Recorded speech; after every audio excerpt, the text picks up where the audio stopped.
ভারতের সাথে সম্ভাব্য যুদ্ধের আশঙ্কা ঘিরে পাকিস্তানকে সরাসরি অস্ত্র যোগান দিচ্ছে তুরস্ক। এরই মাঝে অস্ত্রশস্ত্রবাহী অন্তত 7টি সামরিক বিমান তুরস্ক থেকে পাকিস্তানে পৌঁছেছে। 28 এপ্রিল এক প্রতিবেদনে এমনটাই দাবি করেছে প্রভাবশালী ভারতীয় গণমাধ্যম টাইমস অব ইন্ডিয়া। প্রতিবেদনে জানানো হয়, 27 এপ্রিল তুরস্কের বিমান বাহিনীর একটি হারকুলিস 130 কার্গো বিমান করাচিতে অবতরণ করেছে। এতে নানা রকম সামরিক সরঞ্জাম ছিল।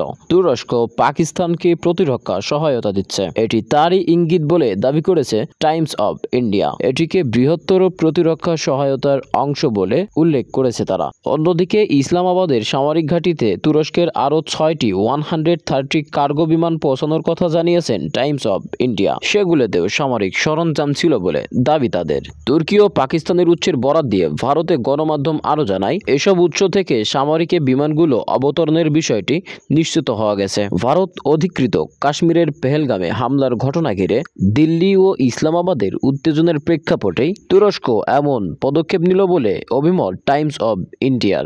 এদিকে কেবল তুরস্কই নয়, চীনের সাথেও কৌশলগত সামরিক সহায়তা গভীর করছে পাকিস্তান। টাইমস অফ ইন্ডিয়া জানিয়েছে, দিন দিন পাকিস্তানের সামরিক ও প্রতিরক্ষা খাতে ব্যাপক মাত্রায় প্রভাব বাড়াচ্ছে চীন।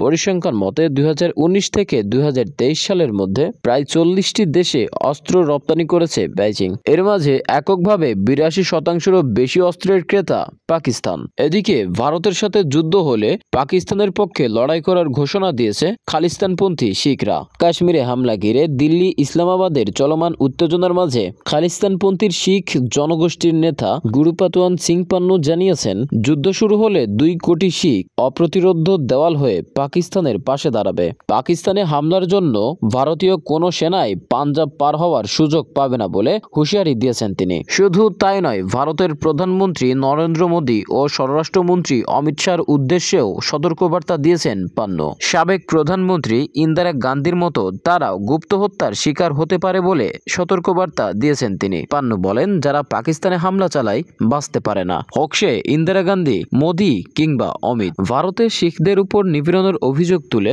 মোদী সহ অন্যান্য রাজনৈতিক নেতাদের আন্তর্জাতিক আইনে বিচারের মুখোমুখি করার হুঁশিয়ারি দিয়েছেন পান্নু। অন্যদিকে কেবল রাজনৈতিক স্বার্থসিদ্ধির উদ্দেশ্যে মোদীর ক্ষমতাসীন বিজেপি সরকার কাশ্মীরি হামলার নাটক চালিয়েছে বলে দাবি করেছেন খালিস্তানপন্থী শিখদের এই নেতা। তার মতে, ভোটের রাজনীতিতে জেতার লক্ষ্যেই পরিকল্পিতভাবেই হিন্দুদের মেরেছে হিন্দুত্ববাদী এই বিজেপি।